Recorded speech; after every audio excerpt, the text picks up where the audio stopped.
vamos a ir a Filipenses capítulo 2, de donde derivan muchas de las canciones que se cantaron hoy, casi textualmente, los versos 1 al 11. Toda la escritura es inspirada por Dios, pero siempre precisamente por esa razón ha habido unos pasajes que han acompañado al pueblo de Dios en su adoración, en su peregrinaje, en su lucha por ser fieles. Así que en ese texto estamos hoy, un texto que a lo largo de la historia de la iglesia cristiana ha sido muy importante para iluminarnos y mostrarnos la gracia de Dios en Cristo y poder entender más profundamente no solo el Evangelio, sino cómo practicar y vivir centrados en el Evangelio. Filipenses capítulo 2, verso 1 al verso 11. Abra su Biblia, por favor, allí. Por tanto, si hay algún estímulo en Cristo, si hay algún consuelo de amor, si hay alguna comunión del Espíritu, si hay algún afecto y compasión, hagan completo mi gozo. Nos habla Pablo, inspirado por el Espíritu Santo. Siendo del mismo sentir, conservando el mismo amor, unidos en espíritu, dedicados a un mismo propósito. No hagan nada por egoísmo o por vanagloria, sino que con actitud humilde, cada uno de ustedes considere al otro como más importante que a sí mismo, no buscando cada uno sus propios intereses, sino más bien los intereses de los demás. Haya pues en ustedes esta actitud que hubo también en Cristo Jesús, el cual, aunque existía en forma de Dios, no consideró el ser igual a Dios como algo a qué aferrarse, sino que se despojó a sí mismo, tomando forma de siervo, haciéndose semejante a los hombres, y hallándose en forma de hombre, se humilló él mismo, haciéndose obediente hasta la muerte y muerte de cruz. Por lo cual Dios también lo exaltó hasta lo sumo y le confirió el nombre que es sobre todo nombre, para que en el nombre de Jesús se doble toda rodilla de los que están en el cielo y en la tierra y debajo de la tierra, y toda lengua confiese que Jesucristo es Señor, para gloria de Dios Padre. Esta es la palabra del Señor. Oremos. Señor, gracias por revelarnos el Evangelio aquí de manera tan práctica, tan necesaria para nuestra alma. Gracias, Señor Jesús, por humillarte a ti mismo. Nosotros, Señor, necesitamos ser humillados. Todos nosotros luchamos profundamente con nuestra carne que se inclina al narcisismo, al egocentrismo y a la autolástima. Trae la espada del Espíritu con tu poder para centrarnos en Jesús, para gozar las humillaciones con Jesús y para gozar la exaltación de Jesús. Te lo pedimos, Padre, en el nombre de nuestro amado Señor Jesucristo. Amén. Los cristianos nos movemos entre dos extremos y ese movimiento pendular es o el orgullo o la autolástima. En el orgullo nos creemos hijos del rey y queremos vivir como hijos del rey, pero de acuerdo a condiciones humanas. En nuestra autolástima nos creemos el gusano de Jacob. Esta idea de los hijos del rey es manipulada por el discurso de agitadores religiosos de masa que desatan dentro de nosotros un orgullo narcisista de autoexaltación. Estos agitadores religiosos buscan apalancar su propia autoexaltación cuando toman la piedad como fuente de ganancia. Son los que llama Pablo perros, mutiladores del cuerpo, cuyo Dios es su estómago. En el libro de Filipenses, Pablo está preocupado tanto por la autolástima en la vida de los cristianos como por su orgullo banal, alentado por falsos maestros, por un falso caudillismo religioso, por el conflicto relacional. Los cristianos, hermanos y hermanas, nos movemos en esos extremos. O queremos usar a Dios para ser el centro del universo y resolver las cosas como nosotros queremos, o queremos ser aplastados para poder disfrutar del autolástima. Nuestro texto, como ustedes verán, es un llamado particularmente a la unidad por medio de la autohumillación. Así titulamos nuestra reflexión. Si ustedes ven el lineamiento de Pablo, cómo estructura su texto, que es fácil para los estudiantes de la Biblia, si bien Pablo es profundamente complejo y profundo en su doctrina, no lo es en las estructuras de sus textos. Sigan conmigo y verán que el bosquejo es muy sencillo. Versos 1 y 2, un llamado a la unidad. Si hay algún estímulo en Cristo, si hay algún consuelo de amor, si hay alguna comunión del Espíritu, si hay algún afecto en compasión, hagan completo mi gozo, sintiendo lo mismo, con el mismo amor, dedicados en un mismo propósito, unidos en espíritu. Un llamado de clamor por la unidad. Verso 3 y 4 nos dice cuál es el medio para llegar a esa unidad. No hagan nada por egoísmo o por vanagloria, sino que con actitud humilde cada uno de ustedes, uno considere al otro como más importante, dos, no busquen cada uno sus propios intereses, sino más bien los intereses de los demás. Versos 3 y 4, ¿cómo es que se cultiva la unidad en la iglesia? Por medio de la humildad. Verso 5 al verso 8, clarito, el motor y el modelo de nuestra humildad no es nuestro esfuerzo romántico por ser humildes, nada de eso, no es un sentimiento, es una acción concreta de humillarnos a nosotros mismos como lo hizo Jesús. Hayan ustedes, verso 5, esta actitud, este modo de pensar que hubo en Cristo Jesús, de desprenderse, de entregarse, de autohumillarse a una obediencia aún de muerte. Y verso 9 al 11 nos habla de los resultados de esa unidad basada en la autohumillación. Bastante sencillo nuestro bosquejo, y si usted es un estudiante de la Biblia dirá, esa es la estructura que Pablo quiere plantear. Así que iremos por esos 4 elementos y nos preguntaremos por qué el Señor quiere que la unidad de su iglesia sea apoyada en la autohumillación. Por supuesto, ustedes tienen que esperar que yo les cuente qué es la autohumillación. Estamos hablando de autoflagelación o de irnos al extremo de una autolástima que se deja aplastar por los demás. ¿A qué se refiere él por autohumillación? Y creo que el texto nos lo dice claramente.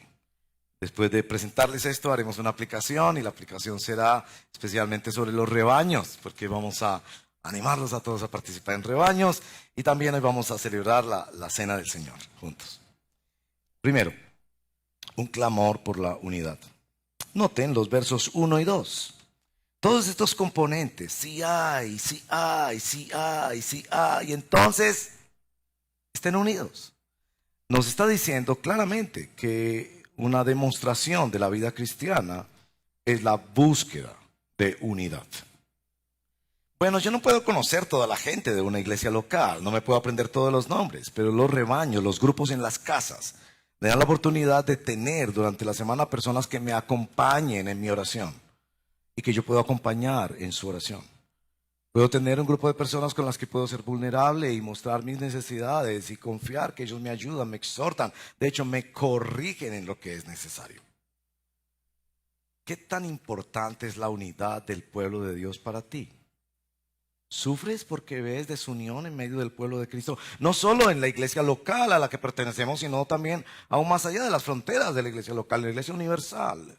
Las peleas que hay de denominaciones, de teólogos, de predicadores, cómo ¿Cómo te afecta eso a ti? ¿Realmente sufres por la unidad de tu iglesia? Yo recuerdo mi papá en una ocasión nos hizo una ceremonia. Mi papá, algunos saben que mi papá partió con el Señor el año pasado. Estamos unos pocos días de cumplir un primer año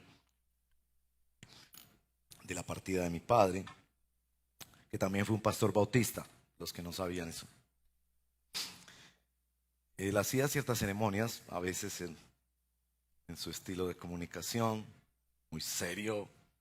Nos reunió a todos, tomó una flor y dijo: yo quiero que se parsen esta flor uno a uno. Y claro, pues este señor, quien le decía que no, con su forma de hablar y su voz así y todo. Y nos miramos, pues que se enloqueció mi papá. Y bueno, usted tome la flor, téngalo un momentito ahí y pásela a su hermanito. Ya habían nietos, a su sobrino, a su esposa, estamos todos. Hizo una ronda, pienso que quizás hizo más de una ronda. Al final dijo: ¿cómo llegó esa flor al final?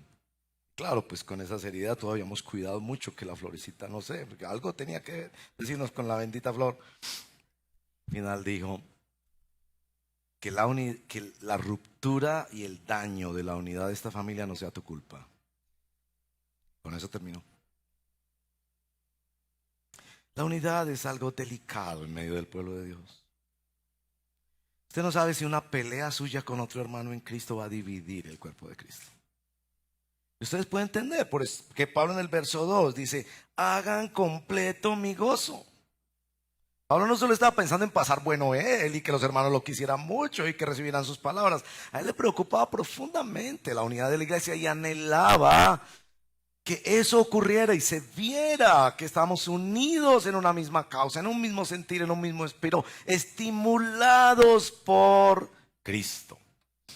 Y eso lo ponía como un objetivo tan importante en su vida, que por eso dice en el verso número 2: hagan completo mi gozo. Ahora, ¿cómo se consigue esa unidad? ¿Cuál es el medio de la unidad? Clarito, verso 3.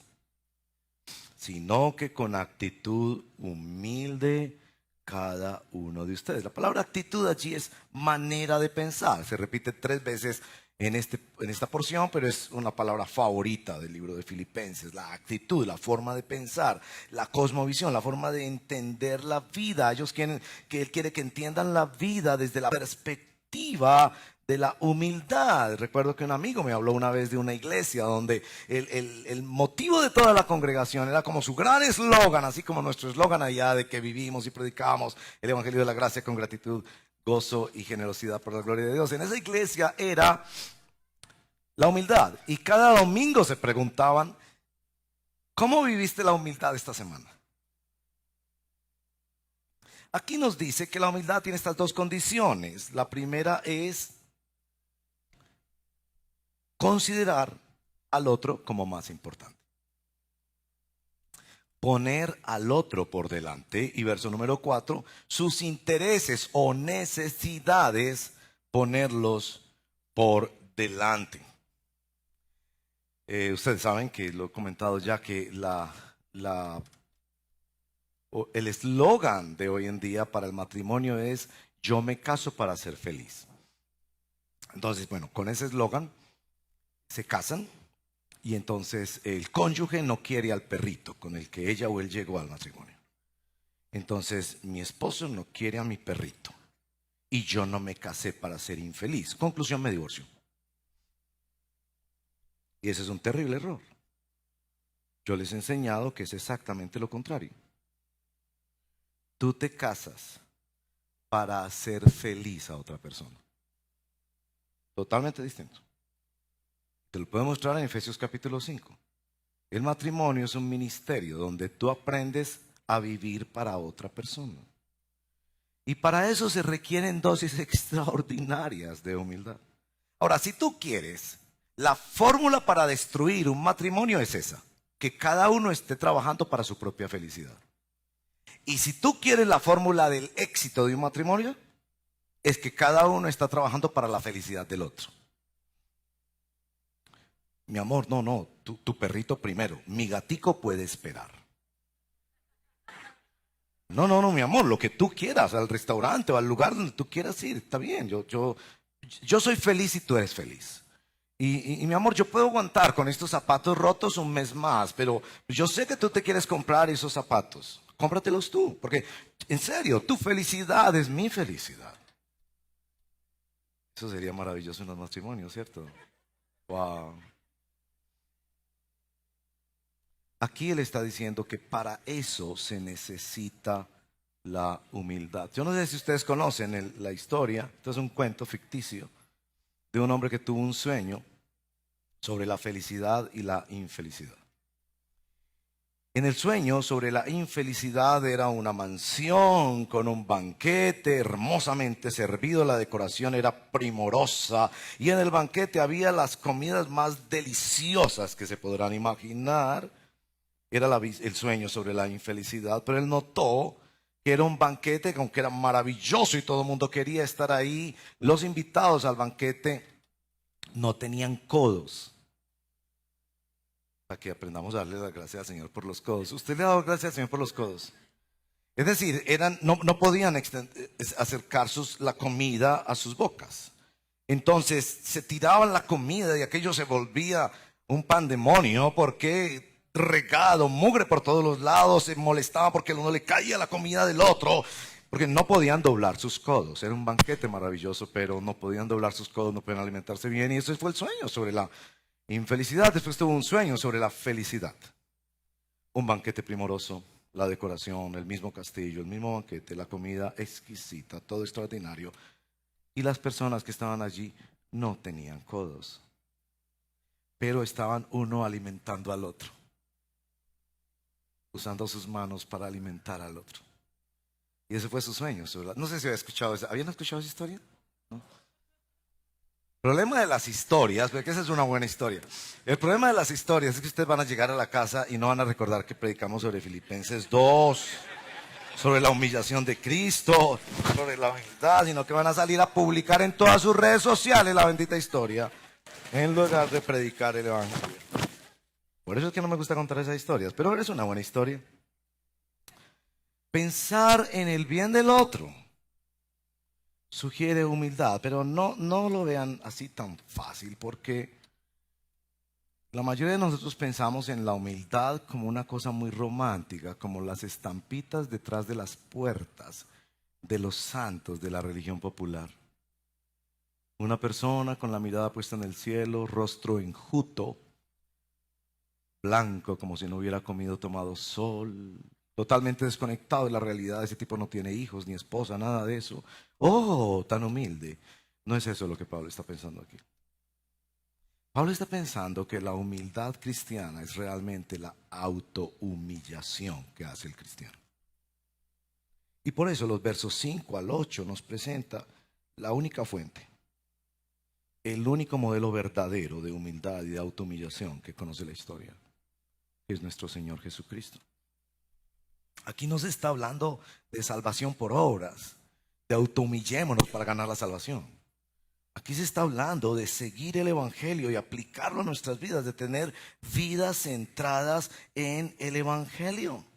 Aquí se nos está confrontando con aquel que hizo lo que no tenía que hacer para nosotros, que deberíamos haber muerto y sido aplastados por nuestros propios pecados y vivir una eternidad sin esperanza. Él hizo lo que nosotros necesitábamos, como el joven que se avergonzaba de su mamá, porque su mamá tenía cicatrices en su rostro y en sus brazos. No, mamá, no vaya a reclamar las calificaciones en el colegio que a mí me las entregan. Él tenía vergüenza porque todos sus compañeros venían con sus hermosas madres, muy saludables, muy queridas, que querían hablar con todo el mundo, abrazar a todo el mundo. Y él decía: mi madre, aquí no me la van a tratar bien y me van a hacer muchas preguntas y yo me siento incómodo. Y no llevaba a su mamá al colegio. Y un día la mamá se dio cuenta que no quería andar con ella ni con ella a los centros comerciales, y le dijo: hijo, yo quiero contarle porque yo tengo estas cicatrices. Cuando usted era niño hubo un incendio en la casa y yo, por salvarlo, tengo estas cicatrices. Desde entonces ese muchacho publicó todas las fotos en sus redes sociales con su mamá. Y dijo: yo me siento orgulloso por su mamá porque mi mamá hizo esto por mí. Ese es el impacto de este texto. Él te quiere decir que Él se autohumilló por ti. En un nivel práctico. Fue a una cruz por ti. Llevó tu pecado, llevó el escarnio y la vergüenza de morir desnudo como un criminal en una cruz, aplastado por la injusticia y el pecado humano. Eso fue lo que Él hizo. Él no tenía que hacer eso. Eso tenías que hacerlo tú. Y Él lo hizo por ti.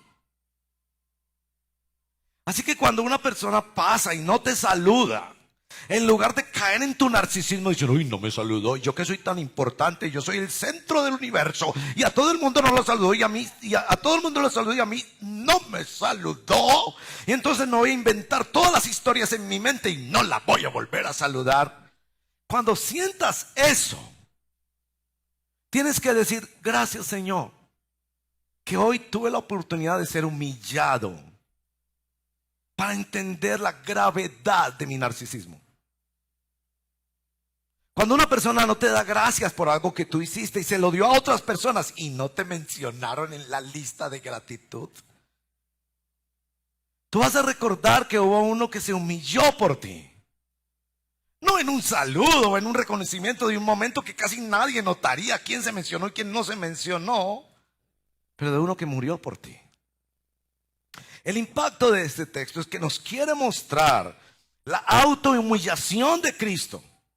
Y te quiere decir, ese es el camino. Toma tu cruz. Muere a ti mismo. Dios no quiere herir tu orgullo, Dios quiere matarlo. Tú debes darle gracias al Señor cuando en medio de un conflicto sale a flote tu orgullo y tienes que darte cuenta, Dios mío, yo necesito ser salvado de esto. Yo necesito ser purificado de esto, de las sutilezas profundas del orgullo. Y lo que Pablo está diciendo es, eso mismo que Jesús hizo voluntariamente, tú tienes que aprender a hacerlo voluntariamente también. Es decir, que cuando venimos a la adoración el domingo, tú deberías preguntarte, ¿cómo puedo esta semana humillarme? ¿Cómo podría humillarme a hablar con quien no quiero hablar? A visitar a quien no quiero visitar. A aceptar a quien me cuesta aceptar. Porque ese es el camino. Bueno, las confesiones de fe antiguas nos ayudan tanto. Me encanta tanto leer las confesiones de fe antiguas, los catecismos. Por ejemplo, el Catecismo Mayor de Westminster, en su pregunta número 42, hace la pregunta, ¿por qué nuestro mediador se le llama Cristo? Porque a Jesús se le llama Cristo. Y miren que la respuesta tiene que ver con lo que estamos hablando. A nuestro mediador se le llama Cristo porque fue ungido sin medida sobremanera por el Espíritu Santo. Y fue así elegido y revestido plenamente de toda autoridad y capacidad para ejecutar los oficios de profeta, sacerdote y rey de su iglesia, tanto en su estado de humillación como en el estado de exaltación. Esto es pues una cortita clase de teología. En la historia de la teología se dice cuáles son los estados de Cristo. Y los estados en el estado de humillación, su ministerio terrenal, y el estado de exaltación a la diestra de Dios Padre. Aquí vemos su estado de humillación y después su estado de exaltación.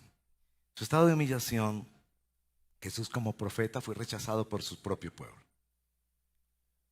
En su estado de humillación, como sacerdote, dio su vida, no solo siendo el que oficiaba el sacrificio, sino el mismo sacrificio. Y en su estado de humillación, fue el rey coronado con espinas y resucitado para nuestra justificación. En su estado de exaltación, él para su pueblo sigue siendo el profeta que gobierna a su pueblo con el poder de su palabra. Como sacerdote sigue intercediendo por nosotros todos los días ante el Padre, y como rey vendrá por segunda vez a juzgar a los vivos y a los muertos. Él es nuestro profeta, sacerdote y rey, y como tal fue humillado y como tal ha sido exaltado, aunque no hemos visto totalmente su exaltación. Esto es el Evangelio explicado. Estos pasajes lo que nos están ayudando a entender es el Evangelio. Él se humilló por nosotros para que nosotros le sigamos en un camino de humildad. Es el Evangelio aplicado. Los que seguimos al Cordero, que es el león, tomamos la cruz, morimos a nosotros mismos. Necesitamos ser humillados. Salmo 119, verso 71. ¿Cuántos conocen el Salmo 119, verso 71? ¿Se acuerda lo que dice el Salmo 119, verso 71? Yo tampoco me acuerdo. El Salmo 19, verso 171 dice: bueno me es haber sido humillado para que aprenda a caminar en tus estatutos. Bueno me es. Propone que por la obra de Jesús nosotros podemos vivir la humildad de una forma tal que nos conduce a la unidad con el pueblo de Dios. Bueno, y también nos va a presentar el resultado de esta unidad, verso 9 en adelante. El resultado de esta unidad tiene que ver con la exaltación de Cristo y de su nombre. Note que dice que su nombre es sobre todo nombre, verso 10, para que en el nombre de Jesús toda rodilla se doble, los que están en el cielo, en la tierra y debajo de la tierra, toda la creación, visible e invisible, un día no solo se postrará, sino que toda lengua confesará que Jesucristo es el Señor. ¿Qué se nos promete a cambio de nuestra autohumillación? Esto va a corregir mucho su teología. En primer lugar, se nos promete que un día nosotros veremos la exaltación de Cristo visible a nuestros ojos. Un día veremos a los ateos. Algunos, por la bendita gracia de Dios, que se van a convertir, van a ser convertidos por Cristo.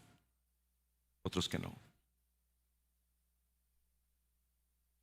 Esos señores que encuentran más fácil crear una cantidad complejísima de argumentos filosóficos, en lugar de rendirse ante una evidencia tan contundente como es la conciencia humana y la mismísima creación de Dios,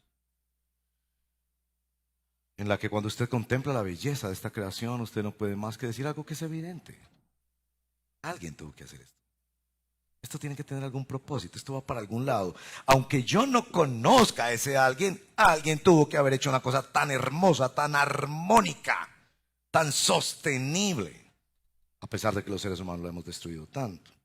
Pero no, esos señores piensan que con un argumento filosófico van a desaparecer a Dios. Y ese día nosotros los veremos postrarse de rodillas y reconocer, ya sin esperanza para muchos de ellos, Él es el Señor, creador y juez del universo. Pero también veremos a la iglesia, a todos los salvos y redimidos cantar con mucho más pasión y entusiasmo que lo que hacemos aquí, con mucho más dedicación y más pensando en Él que en nosotros, cuando participemos de aquella ceremonia maravillosa que nos describe el libro de Apocalipsis como la cena de las bodas del Cordero. Veremos a los ángeles, veremos también a los demonios postrarse para declarar que Él es Señor de señores. Pero no solo eso. Uno lee este texto y queda con la pregunta de ¿qué se le promete a quien se autohumilla? El texto no está diciendo que cuando tú te autohumillas, entonces si te humillas para poner adelante de ti los intereses de tu esposa, para poner a tu esposa como más importante que tú, o al vecino o al que no conocía a Cristo, como poner a otra persona, no se te dice de inmediato y entonces podrás gobernar y recibirás la prosperidad, porque lo que está deteniendo la prosperidad en tu vida es tu falta de humildad. No dice eso. Yo quisiera que lo diga, pero no promete eso. La promesa para quienes se autohumillan y contribuyen a la unidad de su matrimonio, de su familia, de su iglesia, con su autohumillación, es postrarse ante Cristo y declarar que Él es el Señor. Esa es la promesa. Lo que se le promete al pueblo de Dios es adoración. Como los ancianos en el libro de Apocalipsis, los ancianos que toman sus coronas de oro y las arrojan a los pies del Señor, como diciendo: yo no necesito nada más que la victoria de Cristo. Yo no necesito nada más que Él sea exaltado. Yo no necesito nada más que Él sea reconocido Señor de señores y Rey de reyes. Esa es la promesa. Y esa es la promesa que será lo más precioso para un corazón redimido. Que su Señor esté en el trono. Porque fue esa promesa la que le sostuvo en el momento de la humillación. Porque fue esa promesa la que le sostuvo en el momento que tuvo que decir: yo no me compro los zapatos, mi amor, cómpratelos tú. Mi amor, no importan mis sentimientos, importan más los tuyos. No importa más mi nombre, importa más tu nombre. No importan más mis deseos, importan más tus necesidades. Y yo me voy a autohumillar para servirte a ti. Lo que le sostuvo fue conocer que su Señor estaba en el trono. Y eso llenaba suficientemente su corazón.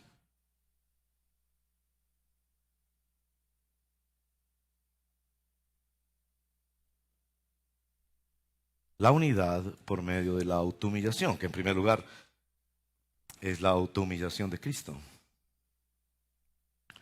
Pero es la autohumillación de quienes seguimos a Cristo. Y yo quiero que esta semana recuerdes, cuando seas humillado, que tú puedes autohumillarte y considerar esa oportunidad para ser formado como Cristo. Conclusión. Bueno, no se trata aquí de poner a otra persona como más importante que uno y poner las necesidades o los intereses de esa persona por encima de los míos, de manera que eso se convertiría como en una idolatría o en una posibilidad de ser manipulado por otro. Se trata de poner esto a la luz de la exaltación del Cristo que fue humillado. Es decir, yo contemplo al Cristo humillado que ha sido exaltado y pongo a mi hermano en Cristo por encima de mí. En sus necesidades, sus intereses son más importantes que los míos. Y eso me permite ver a Cristo e imitar a Cristo. Es esta la humildad cristiana que me lleva a exaltar a Dios para ser transformado por Él. Y bueno, hay muchas aplicaciones de esto. Yo me imagino que ustedes cuentan con muchas oportunidades de vivir esta clase de humildad en sus hogares, en su trabajo, en sus redes sociales. Pero hay una en particular que yo quisiera invitarles a celebrar y a afirmar el día de hoy, y es nuestros rebaños. En nuestros rebaños nos acercamos unos a otros. Cuando nos acercamos unos a otros siempre hay un riesgo. Es muy fácil tener una vida sin conflictos con otras personas, y es volverse un ermitaño. Y hay muchos ermitaños cristianos, ¿sabían? Cuando usted se acerca a personas, va a tener problemas con esas personas.